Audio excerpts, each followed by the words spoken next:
ಹೌದು, tipper lorry ಗವಿಗುಂಟಹಳ್ಳಿ ಕ್ವಾರಿಯಿಂದ ಕಲ್ಲುಗಳನ್ನು ತುಂಬಿಕೊಂಡು ವರ್ಲಕೊಂಡ ಕ್ರಷರ್ಗೆ ಹೋಗುತ್ತಿದ್ದ ವೇಳೆ ರಾಮಗಾನಹಳ್ಳಿ ಗ್ರಾಮದ ಬಳಿ ಬರುತ್ತಿದ್ದಂತೆ ಟಿಪ್ಪರ್ ಲಾರಿಯಲ್ಲಿ ಶಾಕ್ ಸರ್ಕ್ಯೂಟ್ನಿಂದ ಬೆಂಕಿ ಕಾಣಿಸಿಕೊಂಡಿದೆ. ಬೆಂಕಿ ಹೊತ್ತಿ ಉರಿಯುತ್ತಿದ್ದಂತೆ ತಕ್ಷಣ ಎಚ್ಚೆತ್ತ ಚಾಲಕ ಟಿಪ್ಪರ್ ಇಳಿದು ಪ್ರಾಣ ರಕ್ಷಿಸಿಕೊಂಡಿದ್ದಾನೆ. ಅದೃಷ್ಟವಶಾತ್ ಯಾವುದೇ ಪ್ರಾಣಾಪಾಯ ಸಂಭವಿಸಿಲ್ಲ.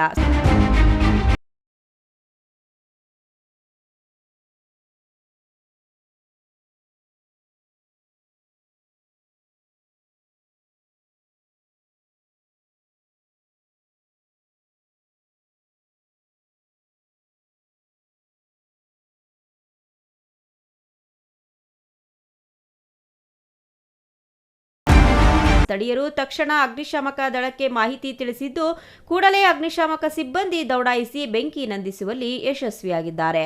ಗುಡಿಬಂಡೆ ಪೊಲೀಸ್ ಠಾಣಾ ವ್ಯಾಪ್ತಿಯಲ್ಲಿ ಘಟನೆ ನಡೆದಿದೆ. Satish Babu, CTV news, Gudibande.